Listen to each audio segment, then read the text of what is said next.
Hello दोस्तों, आज हम सुनेंगे धरती माता की कहानी। बहुत समय पहले एक बहुत ही पुराना गांव था। उस गांव में एक महिला रहा करती थी। वह महिला बहुत गरीब थी। वह बहुत ही मुश्किलों से अपने घर का लालन पोषण किया करती थी। उस महिला के एक लड़का और एक लड़की थी। महिला अपने बच्चों से बहुत प्रेम किया करती थी। उसने अपने बच्चों की हर जरूरतों को पूरा करने के लिए वह बहुत मेहनत किया करती थी। उसके बच्चे भी अपनी माँ से बहुत प्यार करते थे। धीरे धीरे वक्त बीतता गया और उस महिला के दोनों बच्चे बड़े हो गए। वह महिला भी वक्त के साथ साथ बुजुर्ग हो गई। तभी एक दिन उस महिला ने अपने बेटे से कहा कि बेटा, तुम्हारी बहन की उम्र शादी करने की हो गई है।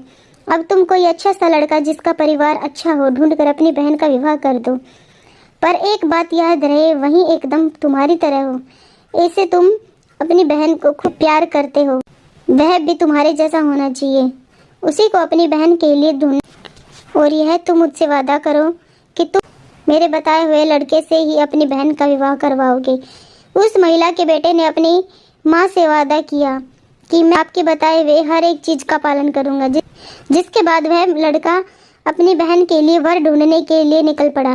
कई दिनों तक उसने लड़के की तलाश की, लेकिन उसको कोई लड़का नहीं मिला जैसा उसकी माँ ने उससे बोला था। एक दिन माँ की तबीयत अचानक से ज्यादा बिगड़ जाने के कारण उसकी माँ का निधन हो गया। अपनी माँ का अंतिम संस्कार खूब धूमधाम से और पूरे रीति रिवाजों के साथ किया था। माँ के गुजर जाने के बाद अब भाई और बहन अकेले हो गए। भाई पर अपनी बहन की शादी करने की पूरी जिम्मेदारी आ गई और उसने अपनी माँ को भी वचन दिया था, माँ के बताए हुए लड़के से शादी करवाएगा। इसके बाद में एक बार फिर से अपनी बहन के लिए अच्छा सा रिश्ता ढूंढने के लिए निकल पड़ता है और कई दिनों तक इधर उधर भटकने के बाद भी उसको अपनी माँ के बताए एक भी गुण का लड़का नहीं मिलता है। इसके बाद वह लड़का हार मानकर अपने घर चला जाता है और दुखी हो जाता है कि मैंने माँ को वचन दिया है और मैं उस वचन को पूरा नहीं कर पा रहा हूँ। जिसके बाद वह एक कमरे में जाकर अकेले बैठ जाता है।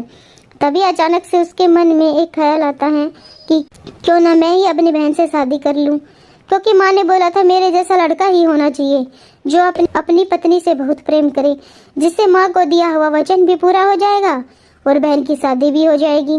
जिसके बाद वह लड़का अपनी बहन के साथ शादी करने के लिए वह बाजार जाकर शादी की सारी सामग्री, चुनरी और बहुत सारी शादी में योग्य होने वाली सारी वस्तुएं ले आता है। जिसको देखकर उसकी बहन उससे पूछती है कि भैया, यह सब क्या है और तुम यह किसकी शादी का सामान लेकर आए हो। जिसके बाद उसका भाई उसको बताता है कि तुम्हारी शादी के लिए मैं यह सब सामग्री लेकर आया हूँ। जिसके बाद उसकी बहन अपने भाई से पूछती है कि किससे शादी करवा रहे हो मेरी, अभी तो कोई शादी के लिए रिश्ता लेकर घर भी नहीं आया है। जिसके बाद उसका भाई वहां से बिना कुछ बोले चला जाता है। तभी उसकी बहन किसी काम से बाहर निकलती है। तभी गांव में रहने वाले कुछ लोग उसको बताते हैं कि तुम्हारा भाई खुद तुमसे शादी करने के लिए शादी की व्यवस्था कर रहा है। जैसे ही उसकी बहन को यह बात पता लगती है मेरा भाई मेरी शादी करने जा रहा है, तो उसके पैरों तले जमीन खिसक जाती है। जिसके बाद उसकी बहन तुरंत भागकर अपने भाई के पास जाती है और इस बात को अपने भाई से पूछती है। बाहर जो सभी लोग बात कर रहे हैं वह सच है। अपनी बहन के पूछने पर भी उसका भाई कोई उत्तर नहीं देता है। अपने भाई की चुप्पी को देखकर वह समझ जाती है कि यह मेरे साथ ही शादी करने की योजना बना रहा है। जिसके बाद उसकी बहन एक लोटे में जल, चुनरी और चप्पल लेकर जंगल की ओर भाग जाती है। तभी वहाँ पर कुछ गाय चराने वाले व्यक्ति मिलते हैं जो उसकी बहन से पूछते हैं कि बेटा, तुम कहाँ जा रही हो। लेकिन बहन कोई उत्तर नहीं देती है और जंगल में अंदर चली जाती है। जंगल में बीचों बीच पहुंचकर वह जोरों से धरती माता को आवाज देती है और उनका आह्वान करती है, हे धरती माता, मुझे बचा लो, नहीं तो यहाँ पर बहुत बड़ा अपराध हो जाएगा। जिसके बाद वह धरती माता से कहती है कि आप मुझे अपनी गोद में बैठा कर ले चलो। जिसके बाद थोड़ी देर में धरती बीच से फट जाती है और उसमें से धरती माता निकलती है। उसको अपनी गोद में बैठा कर धरती के अंदर ले जाने लगती है। तभी उसका भाई दौड़ता हुआ जंगल की तरफ आ जाता है और गाय चराने वाले व्यक्तियों से पूछता है कि क्या तुमने मेरी बहन को देखा है। तब वह बताते हैं कि जंगल में अंदर की ओर गई है। जैसे ही उसका भाई जंगल में उस जगह पर जाता है जहाँ पर धरती माता बहन को लेकर धरती के अंदर जा रही होती है, उसको सिर्फ अपनी बहन के बाल नजर आते हैं और वह दौड़कर तुरंत जाता है और उसके बाल पकड़ लेता है। लेकिन तब तक बहुत देर हो चुकी होती है। धरती माता उसकी बहन को धरती के अंदर ले जा चुकी होती हैं, जिसको देखकर वह बहुत जोर जोर से रोने लगता है और अपने किए पर शर्मिंदा होने लगता है।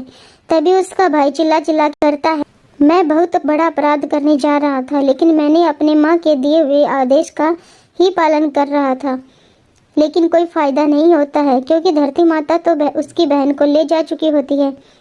वह अपना सिर पीटता रह जाता है और तभी से ही सभी औरतें धरती माता की पूजा करना शुरू कर देती हैं और उनकी कहानी सुनती हैं। फिर कुंवारी कन्या को दान में लोटे में जल, एक बर्तन में हरी मूंग और चप्पल चुन कुंवारी कन्या जिसकी शादी ना हुई हो उसको दान देती हैं। धरती माता की पूजा भाद्रपद की शुक्ल पंचमी, भाद्रपद की शुक्ल तृतीया, श्रावण शुक्ल षष्ठी और चैत्र कृष्ण नवमी को धरती माता की पूजा की जाती है। थैंक